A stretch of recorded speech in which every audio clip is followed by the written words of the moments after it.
go for it. So maybe next year sometime. Makes sense. And we're live. Hi, middle-aged gamers. So we are back today. Adam and I were talking about some business-related YouTube channel things before we went live. So on today's show, on Adam's side, we're talking about the game Frosthaven. You might be familiar with it. It is a very famous board game that I have been following and meaning to play. Not the board game, but the digital game. So it is out in like an early beta release, if I'm not mistaken. And it's also going to be talking about what's happening with Nintendo and Pal World. And I've seen the headlines. I have not had time to look at it, so I'm looking forward to that. Final Fantasy XIV is ending Windows 10 support, of course, because Windows 10 support is ending this year from Microsoft. So if you do have Windows 10 and you are doing online banking or anything very sensitive, you might want to change anyway. Adam's been talking about 2 Reddit questions at the end of the show, which is which game has the most interactive AI, and about some games that tend to have this sort of format of letting you play a game for 30 to 45 minutes and you can save until that time. And again, for middle-aged gamers, older gamers, that kind of sucks because, you know, sometimes if you have kids or if you're working at home, that's not a great way to instill confidence in your gaming time. On my side, I'm talking about the Ready or Not console release. Civilization 6 Platinum is free on the Epic Store until this week at Thursday at 11 p.m. Pacific time. So grab it now if you have the time. Open up another window. And I'll be talking about Small Spaces on my side for my own channel and also for our show as well as the last story for today. Adam, tell us about Frosthaven. Yeah, so Frosthaven is coming into early access, coming August 1st.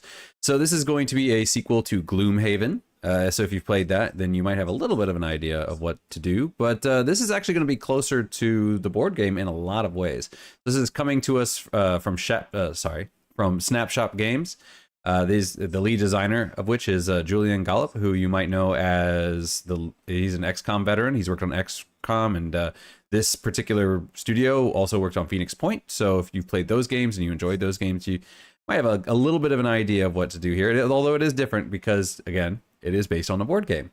So this is a reimagining, and actually the creator of the board game is advising on mechanics and lore. So you know, you don't have to worry about some of these times, you know, where you have like a game or somebody creates something and then the studio picks it up and the studio kind of runs their own direction with it. No, they have the guy who made the original game here kind of reining them back in, saying, no, guys, you know, you needs to be this, or the lore is this way, or, you know, you shouldn't be doing that. So anyway, in early access, you are going to be getting the first third of the campaign. So you're not going to be getting the full game, just the first third or so. And you're going to be getting 6 starting classes and 2 extra classes that you're going to be unlocking. Although I haven't been able to find what those 2 classes are yet. But the 6 starting classes are going to be Banner Spear, Blink Blade, Bone Shaper, Deathwalker, Drifter, and Geminate. So if you enjoyed those 6 classes, you have those to look forward to. And there's also going to be more than 35 tactical scenarios. So I'm guessing those are going to be the combats that you're going to be having. So, you know, at least 35 levels, so to speak, or whatever, something to play. And it's also going to support co-op. So if you want to play it by yourself, go ahead and do that. But if you want to play with a friend, then, you know, you can go online and have somebody else play along with you.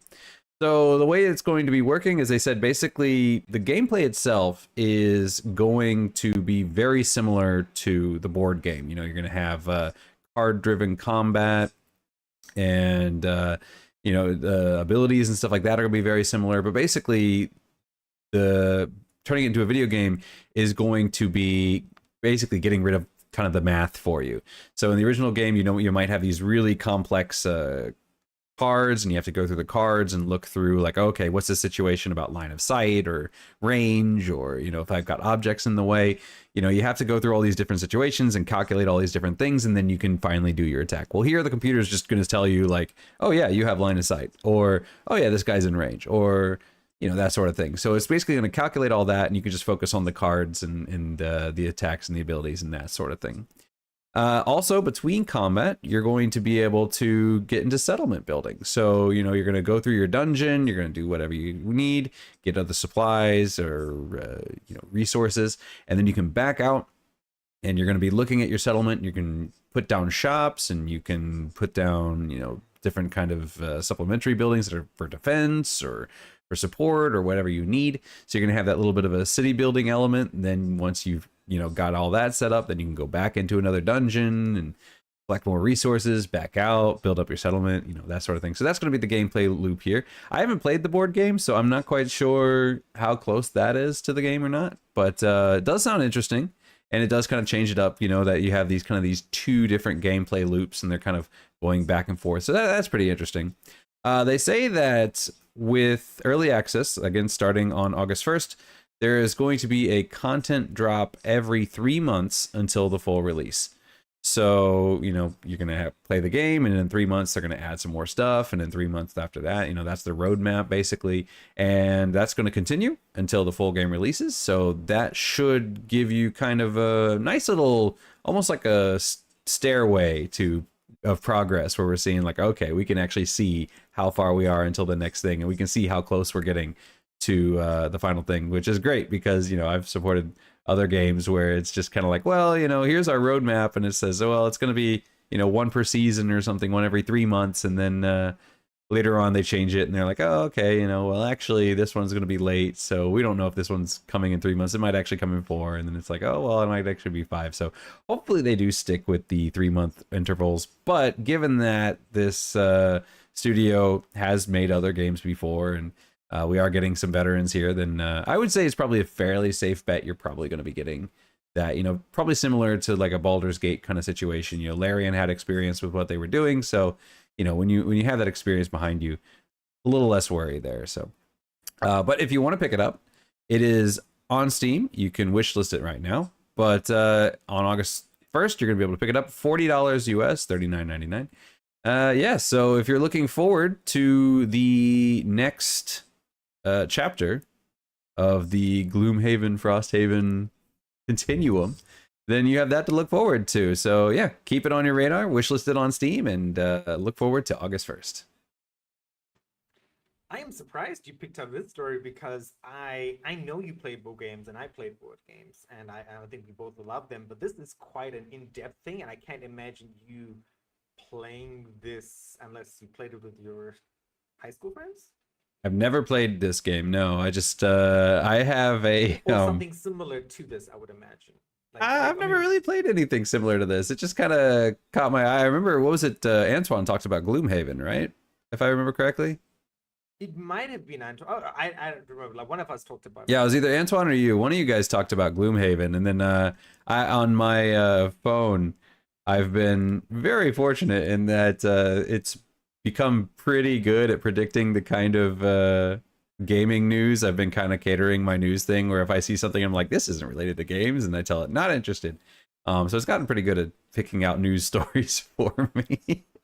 And so I'll go through there and I'll be like, okay, this one looks good, this one looks good, this one looks good, and then this one caught my eye. So I was like, all right, I haven't played Gloomhaven. I haven't really played a board game in forever. I don't have anybody really to play with. But yeah, it looked interesting, so I was like, all right, and I know that we've as a channel mentioned it before, so I was like, hey, you know what, this is a perfect story to drop. No, and I totally agree with you. Like, this is so famous. I mean, the board game when Gloomhaven first came out, it was like in the niche of board gaming social media. That was it. Like, this is everything people talked about.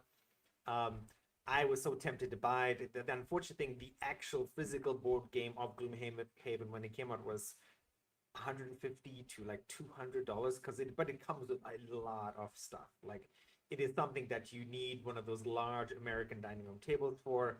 It's something that wouldn't even survive on like an Asian round circular table that you might have if you're living in Asia somewhere. I played Gloomhaven, I think, with my younger brother. He's the only one. My older brother does not have patience for board games anymore. How old am I? I'm turning 43, so he's 53.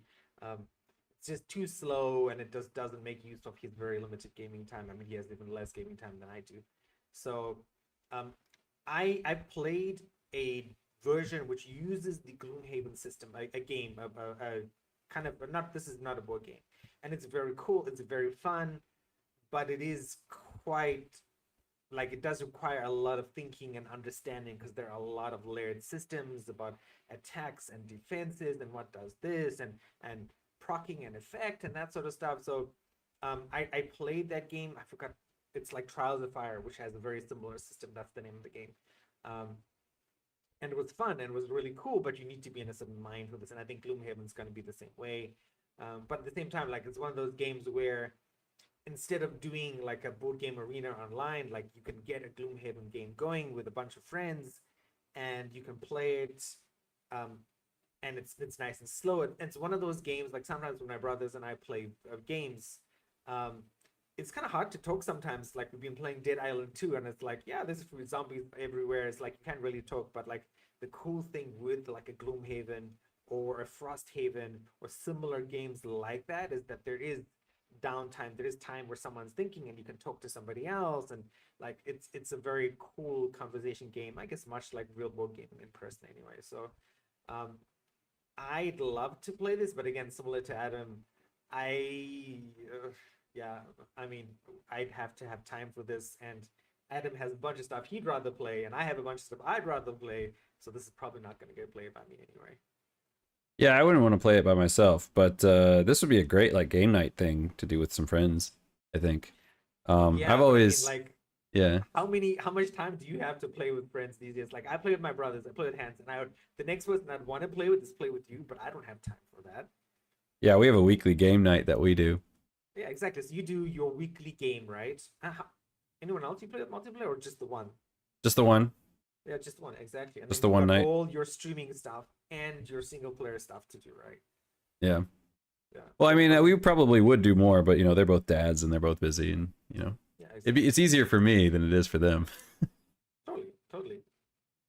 But yeah.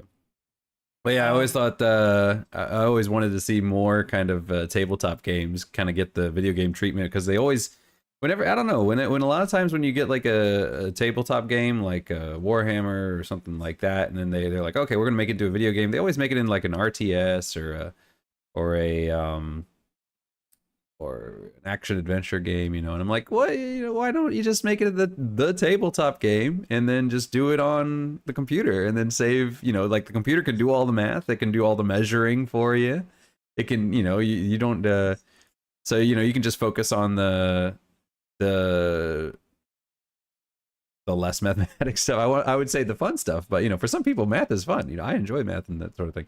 Um, but yeah, you know, just let the people focus on the gameplay and not have to worry about all the numbers crunching behind it. And I think for a lot of people that would be a really good intro into some of these things, because I think sometimes it is a bit it's daunting because you know, the tabletop game is daunting because you know there is so much math that you have to do, and there are so many things you have to keep track of, like how much HP does every single character have and that sort of thing. So in that sense, yeah, you know, it can be pretty daunting. And then also too, like for a lot of games, like there's a huge monetary investment to get into it, you know. So a lot of times people just end up borrowing, you know, like their friends might, who's super into it, might have two sets and they're like, okay, you use this set, I'll use that set. But yeah, unless you have a friend, that could be a bit difficult. So having a digital version of it, I think, would be a really good intro to people. I kind of understand why they don't do it, because I mean they do make their money selling like figurines and stuff like that, and you're not going to have that in a digital game, because everything can be made so cheaply. But so I do get it why they might be less incentivized to do it, but I think it would be a great way to get new fans in to the no, totally. I franchise. think a lot of board gamers saw the explosion of Kickstarter going back 10 years ago. And then again, even so now in 2025, look at Kickstarter. If you look at games section, which has like board games and video games and a bunch of different other gaming categories, most of it is board games, right? And there's so many board games, and it's so cool, and it's very awesome. Um, you know, and so it kind of makes sense. Some of these are making their way to digital as well, because there are people, I mean, like you and me living here, and our siblings live in their respective countries, right? um and then, you know, people do regularly play games with their friends who they went to high school, which they don't live in the same country anymore. So um that makes sense, but we will see. Moving on to my story for today. My very first story is Ready or Not to bring tactical realism to your desktop or your couch. Ready or Not, the sort of SWAT like game, makes the jump to console. So this came out I think earlier, not this week, last week, the end of last week. So after the game was super popular on PC, it finally came to Xbox and PlayStation, expanding the audience. And then, of course, you would have saw the stories about, you know, um, they censored a bunch of stuff that was on the PC version, which I played. And now, and the developer made a good reason. Like, again, their Void Interactive is not a huge company. They said, like, they can't maintain a PC version and a console version at the same time. That's just too complicated, too resource intensive. And again, it doesn't really make sense unless they're making tons of money. And Radionaut was very popular on PC going back maybe 2 years ago. It was really popular on Instagram and YouTube Shorts as well. You saw a bunch of people doing like these sort of SWAT tactical shorts on YouTube and different guns and stuff. But now it's not that popular on PC. I would imagine the game did actually become popular again with the console release, because they did release the Lost Swinian Stories update, which I believe added like a few more weapons. So it added 4 new weapons, 2 missions, a new difficulty system, a bunch of sort of minor fixes, animation changes, audio overhauls, and that sort of stuff, right? So I said SWAT, right? You might be thinking back to the very early 90s. Sierra released some SWAT games. Again, if you're a bit younger, you might not know those. Those are really awesome games.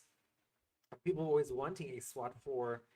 It was going to be in the mix. I don't know what happened to that, but Radionaut came out and sort of like, this is the go-to SWAT tactical game, set in Los Angeles, of course. It's like the game says it's very realistic, and it is, but at the same time, I would say it's very accessible. Like, it's not like one shot and you're dead unless it's like a headshot, right? Like, but there are things like in the game with like traps and stuff which do kill you automatically, like they would in real life. But it's still like it's a very fun, very intense game, and it's single player, so you can play by yourself. And why this caught my eye as well is this also offers the lone wolf option, which makes it extremely difficult, but that might be a cool streaming thing to do in October when I'm unemployed, like this thing, trying to finish Radionaut as a lone wolf. It emphasizes very realistic and methodical approach, right? There is no running and gunning like you would if you're a real SWAT officer, right? It's going around, sort of like slicing the pie. I forgot what the term is, right? Like peeking out, looking at stuff, shooting like that. You can't just, run, shoot, run, shoot, stuff like that. And you've got all the typical tools, like the little snake thing that goes under the door, a door stop, right? If you're going into a room so that nobody can come behind you, and AI sometimes does that. Now this game does have AI teammates, so you can play with them, and they're Adam might talk about this as well. They're okay, but they're not perfect. They're definitely very much typical AI that you might have in other cooperative games, where like they're good enough in normal to basic situations, but when you get into a very advanced or complex situation, like they're most likely to die, and then you're on your own, right? So there are a few things. So you can play this with a controller, of course. I know some of the console fans so far have said, yeah, I might want to hook up a keyboard and mouse because it is a bit better like that. And then people have been waiting for this for a while, like literally I think I was looking on Reddit, like 3 months ago, a Reddit post was like, Radionaut is never coming to consoles. And the week after that guy made the post there, and I was like, yeah, we're coming to consoles. So it is already out. I played about 3 to 4 hours of this, and again, I say this almost every week. Something came out, and I'm like, okay, see you later, not Radionaut. And then I want to go back and play this. It's extremely fun. I'd love to play this with my brothers. I know my friend Hans won't play this because he's not into like first-person shooters anymore. They make him motion sick for some reason. So that's also something to take into account. There is no third-person view. This is a first-person. And there are a bunch of environments, like very dark, very light environments. So there is like, it's kind of freaky in some ways. Take that into account. But it is a wonderful game. When I'll get back to it is another question. So if you have been looking for an action SWAT-like game and you're on console or you're on PC, that is definitely something for you to pick up, I should say.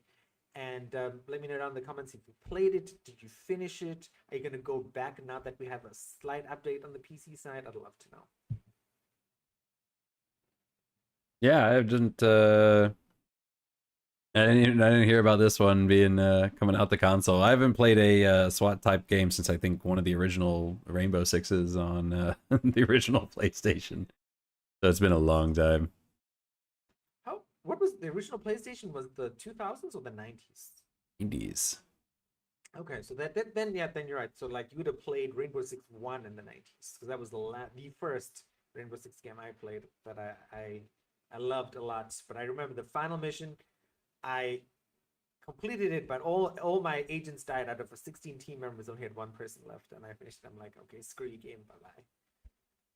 Yeah, my brother had it. He played it a lot more than I did. I just played a little bit. It felt a bit stiff for me, but I mean, we didn't even have analog controllers back then. Games that much, right? Hmm? You don't play shooting games besides Apex, like. I mean, I didn't play too many shooting games until PS3 era.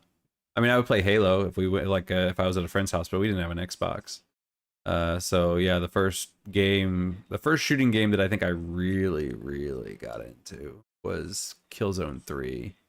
I was just gonna say that. So like, Killzone would be, I guess, your favorite shooting franchise because that's the one you played the most. When I first played it, I actually hated it, but the more I played it, the more I came to love it. Because when I first got it, you know, I liked Halo, and I was like, all right, you know, like a shooting game, I'll play it, you know. And then Killzone's nothing like Halo. I didn't know what I was getting myself into. And then so at first I was like, I don't like it, but then I kind of, you know, I didn't have any other shooters, and I kept playing it. And eventually I was like, oh, you know, this is a team-based shooter, and you know, everyone has their own roles to play. And then eventually I was like, oh, this is completely different, but I actually really love it, you know. But I mean, yeah, I don't play too many first-person shooters these days. I haven't played Apex in a while. I play Helldivers fairly regularly, but that's a third-person shooter, different. So, all right. On that note, Adam, tell us what is happening with Nintendo and Power World. yes. So the Nintendo Power World thing continues. So recently, Nintendo, they're in the middle of their litigation at this point, and Nintendo actually went back and changed their patent.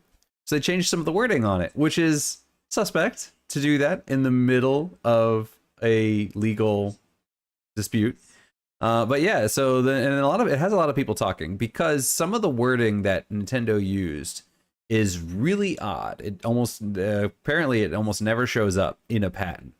And that word is the word even, especially the phrase even when or even if. So apparently this is really rare in a patent, and you can see why once you get kind of an example. So for example, if you wrote the original patent, and this is not what they wrote, but this is kind of an example, you might say something like hold button and release to throw ball when capturing a creature. Okay, that's pretty clear. You hold the button, and then you release the button, and that is how you throw the ball when you are capturing a creature. But if you add the word even in there, you could say hold button and release to throw ball even when capturing a creature. And that right there is the difference, because if you listen to that second, you know, if you say release to throw ball to capture, or throw ball when capturing creature versus throw ball even when capturing creature, the second sentence there basically has an implication that this is not the only situation in which you would do this, but it's also not clearly stating what other situations this might, you know, occur in. And it's that vagueness that makes this patent really confusing.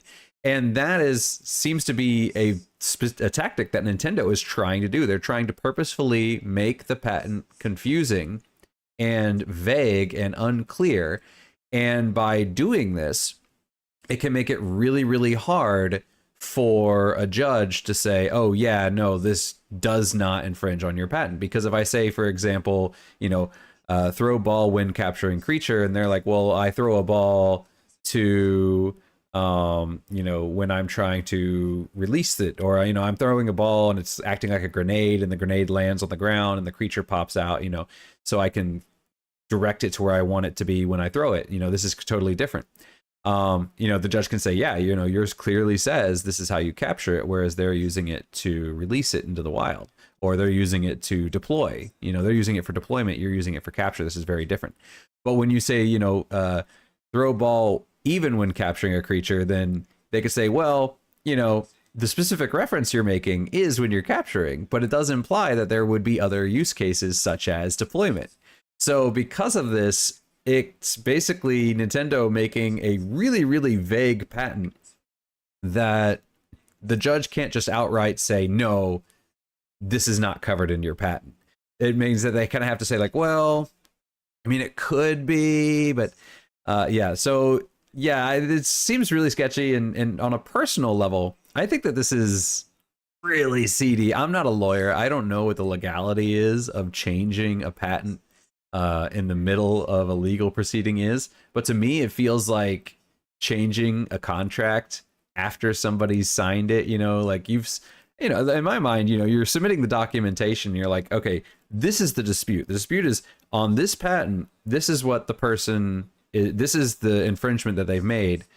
But, you know, changing it, it's kind of like, well, yeah, I don't know. It just feels like somebody signed a contract and then you're changing the definitions of some of the terms in the contract. Like, for example, if you said, you know, person X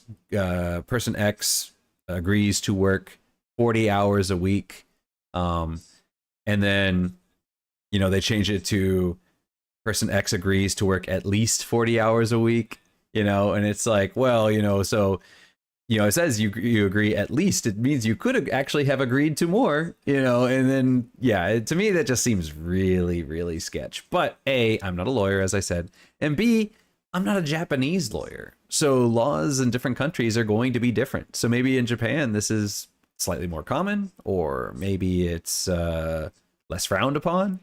But yeah, it has a lot of people kind of looking at Nintendo going, guys, it seems to us like you're kind of aware that your case is probably not as strong as you are, or probably more likely that you were expecting Pocket Pair to panic and settle really early on, and they stood their ground, and you're kind of like, we actually have to create a case here. We don't have as good of one as we actually thought, because the fact that they're able to stand up to us implies that, we're gonna need something a bit more substantial. So yeah, personally, I don't think it's a great look for Nintendo. I don't think it's a great outlook for Nintendo. But they're gonna try it. So yeah, I think it's a bad taste, bad precedent. But I don't know. What do you guys think? Do you think this is fine? Do you think Pocket Pair is has a potential, is looking good? I don't know. Let us know in the comments. Yeah, no, I know since we've been covering this, and I think a lot of other people, there are definitely people who are like, you know what, Pocket Pair is bad, they need to go down, they've been copying Pokemon, blah, blah, blah, and they don't really care what Nintendo's doing. But at the same time, there's still a lot of people who are big fans of Pal World who are like, yes, this is what we wanted. And I'm definitely, I would imagine, with you on the same side of things of like, hey, like, this is a good game, right? It's not detracting away from Pokemon, or so like why not just let it exist and let them do what they want? I mean, let go of this. Like, there's been so many copies, I wouldn't say copies, but of like offshoots of things similar to Pokemon. This is like having another one is not gonna destroy anything unless you have ambitions of that we don't know about yet. But yeah, no, to your story, I think it's definitely shady what Nintendo has done. And thank you for explaining, because I did see this headline. I didn't have any time to look at it. So hopefully the Japanese judge sees through this, and Pocket Pair can still keep going. The Terraria update, amazing so far. The game itself, because my brother and I were thinking about playing this together. My older brother's away in August, and I'm like, the game is still cheap. Like, it's $438, which is $15, like $15. Like, that is cheap for all the content that you get in Power World. So we need more affordable games like that. Yeah, yeah. I also saw that apparently in court, Pal World released. So Nintendo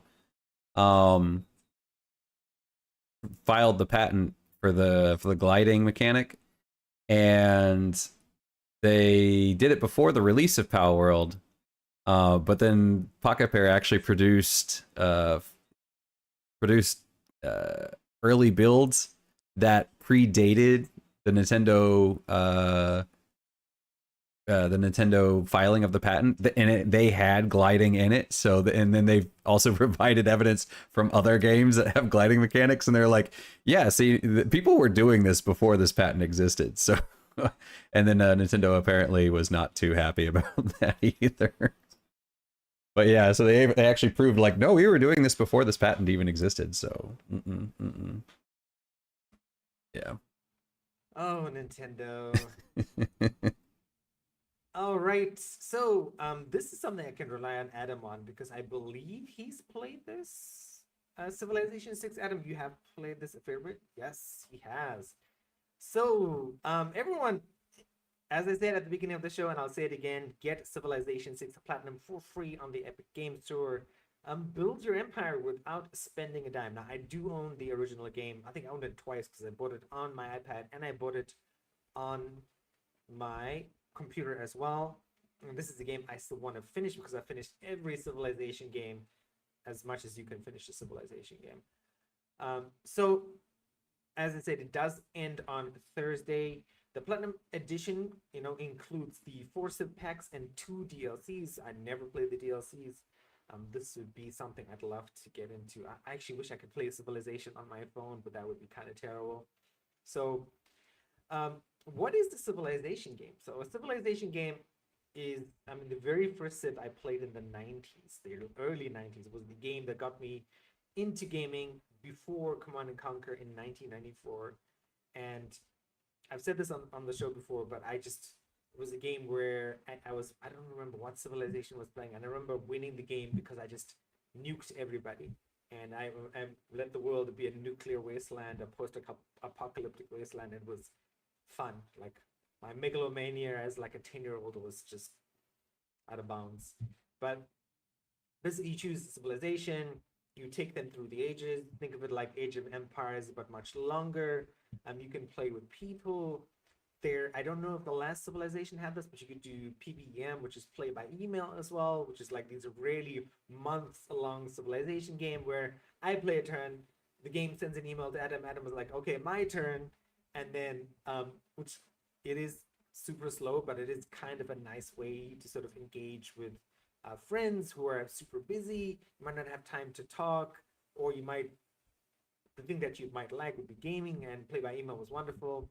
I don't know if Civ 7 has this as well. So again, we should talk about Civ 7 as well, because that came out late last year, and go back and look at last year's episode. Antoine talked about this. It is a far branch off. I can't speak English today. It's quite different. Civ 6 and Civ 7 are different. Civ 7 went in a different direction to sort of attract more people, and very non-historic in a sense. So if you're thrown off by Civ 7, Civ 6 would definitely be a place for you to start. It's probably not everyone's favorite game, but it is free, and why not? It is also will run on a lot of different systems. Civ 7 does require you to have like a somewhat newish computer in order to play it. That being said, this is not about Civ 7, but I will say one last thing about it is that they are changing things to sort of give you the more classical civilization experience. I did see an update video pop up onto my YouTube channel, on my YouTube feed, I should say. And so they are making feedback, and like they are doing like 2 branches of civilization, sort of like what Warframe has done with like a traditional Warframe and a roguelike Warframe as well. So you're going to have traditional Civ 7 and the more modern version, the more accessible version for people, which I think I'm all on board for.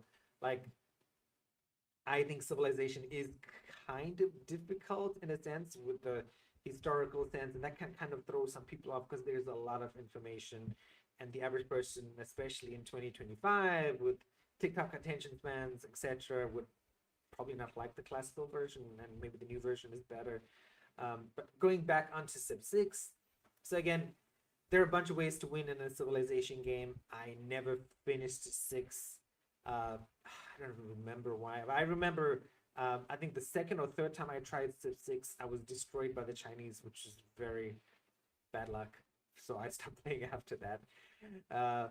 So give it a try. It has all the content in there, all the DLCs. It is free. You just need to have an Epic account. Epic doesn't require you to have a lot of information. I know I have a few Taiwanese friends who do not want to use Epic because of who they're tied to. So again, I totally understand that, but they do offer free games every week. And if you're somebody who doesn't have a lot of money, especially a younger person, Epic is a great way to build up a gaming collection, especially because they make it easy to find the free games. Steam offers free games at least once a month that I know now, but it's like you have to subscribe to a particular gaming magazine. It's like, okay, this week's free Steam game is this, and you have 2 hours or 2 days to get it. And if you don't know this magazine, because Steam never says, hey, this game is free on the homepage, unlike Epic. But yeah, Civ 6, wonderful game. I want Adam to chime in as well about his Civ 6 experience. And let us know down in the comments, did you play it? Did you like it? Are you going to pick this up on Epic? Make sure you do it again. You only have 3 days, roughly about 48 hours from the time of this video. Adam, Civ 6? Yeah, I played Civ 6. I really like the Kree. That was actually the group that I like to play as. But I never won as them. I've never won a multiplayer game. The only time I've won a single player game is if I go full military and just conquer the world. I'm not very good at it, but I try. Yeah. Was that your first new game? It's probably it's the first Civ game that I've personally bought. I've played Civ games at friends' houses and stuff like that. But it's the first one that I personally bought. Okay. All right, Adam, tell us what's happening with Final Fantasy 14. Yeah, Final Fantasy 14. So we have an update on Final Fantasy 14 because obviously Windows 10 is going to no longer be getting support from Microsoft coming soon. So in anticipation of this, Final Fantasy 14 is no longer going to be supporting Windows 10 as of October 14th. You will get some minimal updates. Those will continue for some time, and they might do a case-by-case basis on certain updates, but for the most part, they're not going to be focusing on Windows 10, which is a pretty significant part of the player base. It's about 45.5% of the player base plays on Windows 10 currently. A little over 50% is on Windows 11 though. So yeah, it looks like you're not going to have. It looks like it might be a bit of an issue. Now you will still be able to play Windows 10. You will still be able to play Final Fantasy 14 on Windows 10. Just basically, Square Enix is saying we're not going to be able to guarantee that A, we're going to be able to provide support, and B, you know, as there is with any kind of older version of Windows, there can be security issues that we may not necessarily be able to address properly at that point. So probably best to switch over to Windows 11 if you haven't already. Even though I know, was it Microsoft when Windows 10 came out? Wasn't that the one where they were like, oh, you're never going to have to upgrade your Windows again. It's just going to be Windows 10 forever. And then Windows 11 came out a few years later. I don't remember that. I vaguely remember them saying that at some point. I don't remember if it was Windows 10 or a different one, but I remember at some point they were like, oh yeah, we're not going to be, we're just going to be, we're not going to be doing newer iterations of Windows. It's just going to be expanding on this. And then that was not the case. I don't remember when they said it. It might have not been Windows 10, but at one point they did say that, I remember. Or at least somebody at Windows said that. I don't know if it was like a higher up or what, but vaguely remember that. But anyway, with that, they have changed the minimum specs for Final Fantasy 14 because now they're going to be in line with Windows 11. You know, before it was with Windows 10, it's like, okay, if you want to run the game, then, you know, you're going to need a computer that can run at least this. Well, now they're going to be changing those specs. But this is also going to be in line with, because they are planning on, you know, rolling out some improvements to the game and whatnot. For instance, they've been gone back and done some old retexturing and that sort of thing. And there was the graphics overhaul where they changed some of the lighting and shadows and that sort of thing. So, you know, they are planning to keep the game continuously updated, and, you know, as we're progressing through operating systems, and they're like, okay, well, we can do more and we can do more. So we're going to continue to do that. And, you know, at some point you're going to have to say, well, you know, we're gonna have to either this is as good as we're gonna get because we want parity, or you're gonna have to say we're gonna have to leave somebody behind. Now's the time. Now they are probably going to go a little bit more into this and address it a little bit more. We do have a live letter from the producer live coming July 24th. It's mostly going to be focusing on the 7.3 patch Promise of Tomorrow, but this probably will be addressed at least somewhat there. This next patch is going to be ending the Dawn Trail story arc. So when they do their post expansion patches, there's usually 6. The first 3 are kind of closing up the arc from the previous expansion, and then the next 3 are leading into the next expansion. So this is going to be the last one for Dawn Trail, and then after that they're going to start ramping up more for what are we going to be seeing in the coming expansion, or sometimes a couple more expansions down the line. For example, the Warriors of Darkness were originally introduced in the post what was it, Heaven's Word, after between Heaven's Word and Stormblood, and we didn't get them until after Stormblood. So, you know, you might be seeing something later. I'm sure we're going to be visiting the 13th at some point, probably soon, seeing as we had those in the previous patches leading up to this one. Also, we're going to be getting a new Alliance raid, so that's exciting. You know, new gear, stuff to look at. I've seen that there's been some controversy there because Final Fantasy XIV's area, the zone, you know, Tyrol, is representative of the New World. You know, North America and South America. They do have a lot of like Aztec architecture style things going on, and it looks like the new Alliance raid gear is kind of Spanish themed, and so some people have they see that as a bit of a conquistador thing, and so, you know, they're like, you know, like, this armor looks good and it would work, but it's just not the right time. You probably should have released this earlier or released it in a different expansion, not for this particular one. So there's some controversy there. Also, if you are playing Final Fantasy XIV, and you are still playing Final Fantasy XIV, they turned off the auto demolition for housing a while back. I can't remember why. It was in regards to some disaster. I don't remember which one it was, but they turned it off. Well, they turned it back on June 6th, and the way auto demolition works is if you do not log into the game and visit your housing within, I think it's 40 days, then your house will be destroyed and it'll go up for sale. Well, those 40 days brings it to this week. So if you are playing Final Fantasy 14, there's going to be a lot of houses going up for sale this week. So, you know, go ahead and if you're looking for a house, now would be the time to look, because there's going to be a lot of options out there. I checked yesterday, and yeah, there were quite a few. So if you're looking for housing, now's the time to do that. And finally, just on a little note, apparently a recent study revealed the average age of a Final Fantasy player is 42 years old. So it looks like going with the action-oriented combat of Final Fantasy 16 hasn't really pushed down the age group, because I think in a similar thing they were saying the average gamer age in the USA is 35. So Final Fantasy fans are on average older gamers. But at 42, that makes me that puts me on the younger end of the spectrum, you know, at a fresh-faced 41. So I'm a baby of the group for Final Fantasy fans by 1 year.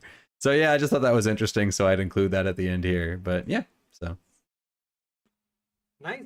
You mentioned the controversy as well, and that was what I was going to ask, because I saw something about the controversy again pop up on my news feed somewhere, and I'm like, oh, okay, this is an interesting story. I wonder if Adam's going to talk about it, and you did, which is nice. And I saw the picture, and yes, it does look very conquistador-ish, but of course, you know, their opinions are mixed. Looking at like comments, I think it was on Game Brand I was looking at this, and the first comment is actually like, oh good, they can leave so I can get a house.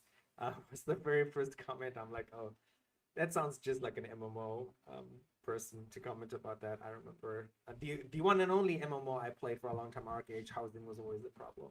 yeah, it's always really kind of interesting to see like kind of especially Japan, but like the Western ideas of what's acceptable and what's not acceptable versus the Eastern ideas of people have very different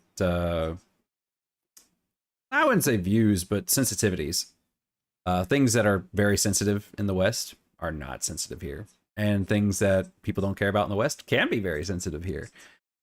So I don't think they were trying to be malicious here. I think they were kind of like, oh, this is part of the aesthetic, and so they were like, all right, sure, and didn't really consider that it would be offensive to certain people.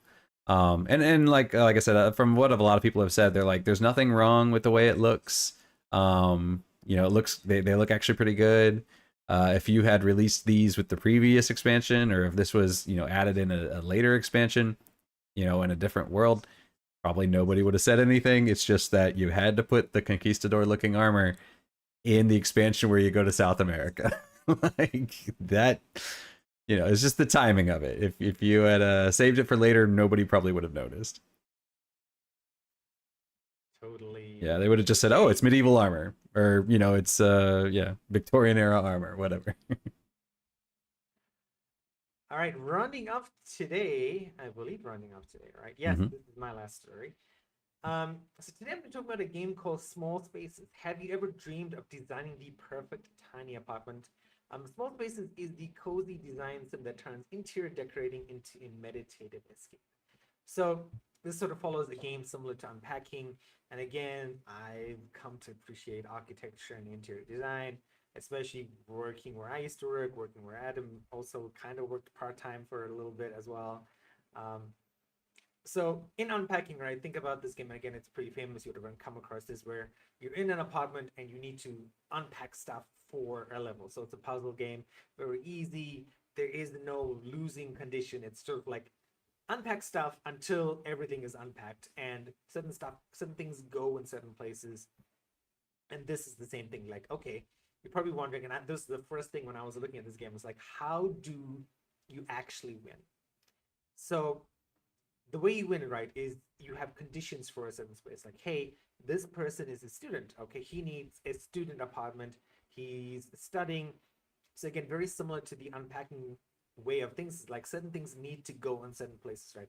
You can't put the desk in the bathroom, for example, right? I'm like, why would you study in the bathroom? That would be super weird.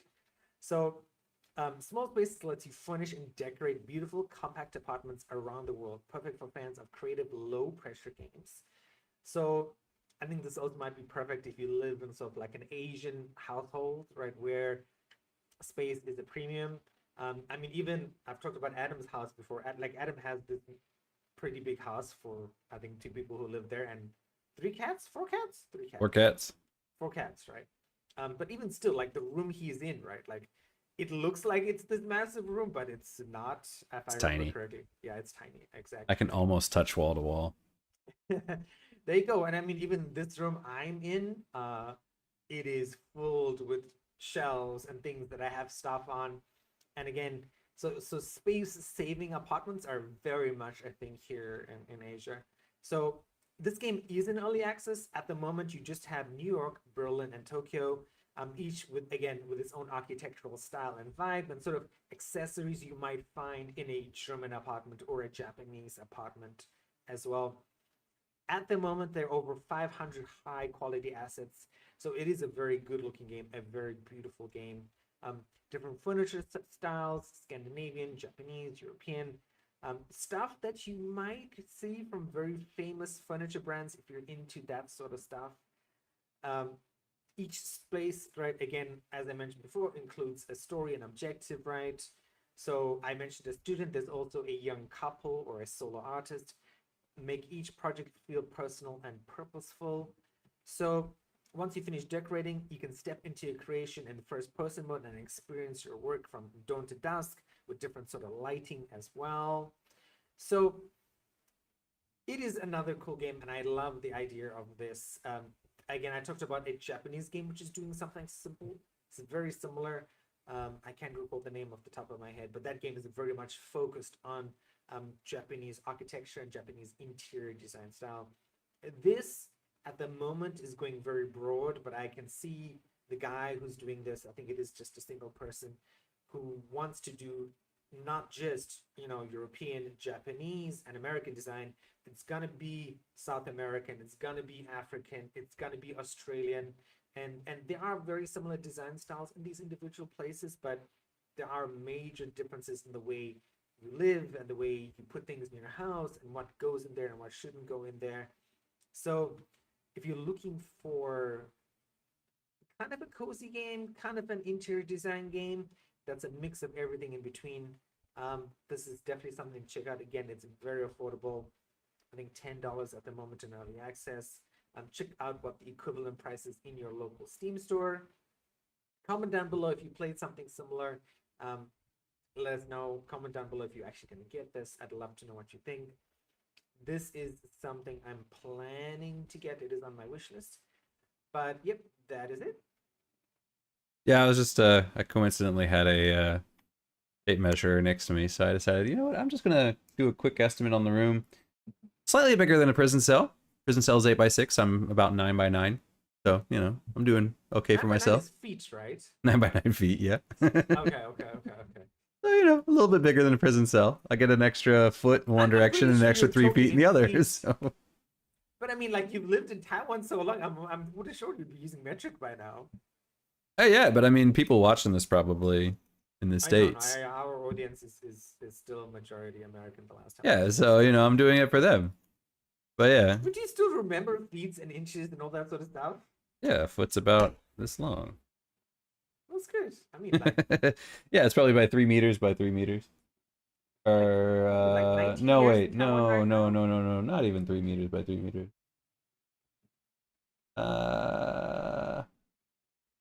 It's probably like 250 centimeters by 250 centimeters.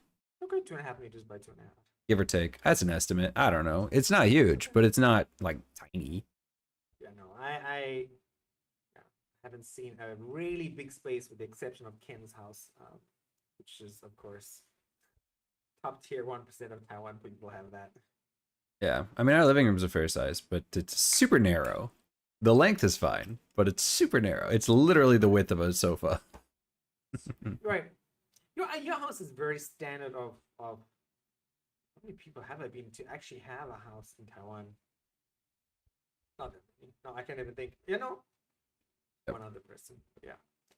Adam, so tell us, which game has the most interactive AI? So I'm gonna say like what a lot of people said. So if you're looking in terms of AI interacting with itself, Rain World does really, really well. For instance, NPCs will actually distract each other from you. You can be witness to them eating each other and hunting each other, and you're just kind of sitting by the wayside. So in that sense, it feels very natural.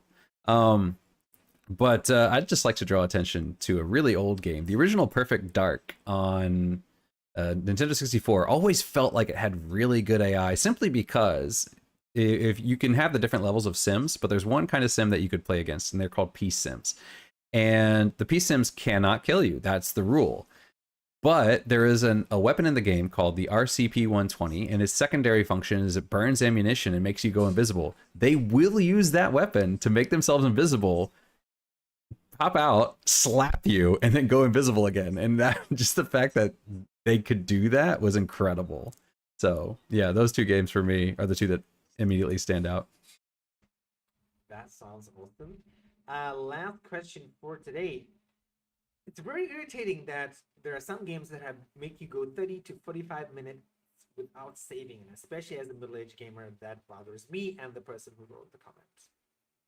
Yeah, no, I can understand. I understand kind of that. I kind of agree for the most part, because I mean, you know, life happens, and sometimes you just need to step away, and you know, you can't come back immediately. So having a save, being able to save when you need to, is convenient. I do understand that in certain games, part of the point is that you can't save just anywhere. Like for instance, in a Resident Evil, you had limited saves in the older games. So I think probably a good kind of compromise there would be manual saves are few and far between, but there are auto saves in between, so that if you do have to step away, you can kind of pop in where you have to. But if you did die or something like that, you would have to go back to the manual save. So I'm kind of in the middle on that one. Got it. Okay. Thank you very much for those questions, Adam. Today, any final thoughts for today before we round off today? Nope, it's my last week of streaming, and then it's going to be summer. When do you think you'll get back to streaming? Late August, maybe September. Late August. So let's say we'll be conservative and we'll say first week of September. Mm-hmm. Got it. Okay. Okay. Then I will write that down somewhere because I also need to know that. Back to streaming in September. And I mean, with the limited time, what are you gonna be playing for the next 5 to 6 weeks? Probably Death Stranding. So do you think we'll be finished it before? Oh, I'll be done with Death Stranding by the end of this, by the end of August for sure. Yeah, no, I'll be done with Death Stranding. I might throw in some coffee talk in there, like I was mentioning. Might throw that in. I'm gonna retry to see if Elden Ring, the PS4 version of Elden Ring, now has English support. I'm gonna double check on that. But yeah, that's the plan. Nice. Sounds like a plan. Yep. Thank And you, then September everyone. is Silent Hill, so Yes, yes, yes. In September, Ghost of Yotei is the end of September, right? Ghost of Yotei is October. October. But then I'll be leaving at the end of October for a week, so sad. Because you won't be able to play Ghost of Yotei when it comes out. No, I'll play it when it comes out for like 3 weeks, and then I'll be gone. Oh, okay. Okay, so you still have time. That's cool. Like I A would little be bit of very time. irritated if I had to go on holiday when a big game came out. Mm. Okay, yeah. Thanks everyone for tuning in. Please be aware we might not be streaming. I still have an idea to stream. I just haven't had any time to sort of plan it out. We've had lots of different issues going on in the last few days. But as always, we appreciate the support. We love the Instagram support. I mean, Instagram is another platform that we need to sort of vary content on. Adam gave me some ideas for how to do that. I just haven't had any time to sort of implement it, but we will see. And we'll see you guys next week for the same time. I think, Adam, you said probably the first week of August, we might just have to record double videos, I guess, because you might be... Yeah, there is 1 week in August where I have to do some online. I have to do an online class. There is one Tuesday. Yes, so, but we don't know the specific August yet. We'll probably find out next. I have it. I just don't remember it off the top of my head. Okay, okay. Yeah, it's like the 21st or something like that. 21st of August, or the end of August. It's not the beginning. Or maybe the 26th. I don't know, somewhere around there. Okay. It's a 20 something. I'll remember to sort of ask you close to that time, probably 2 weeks ahead, so that I know.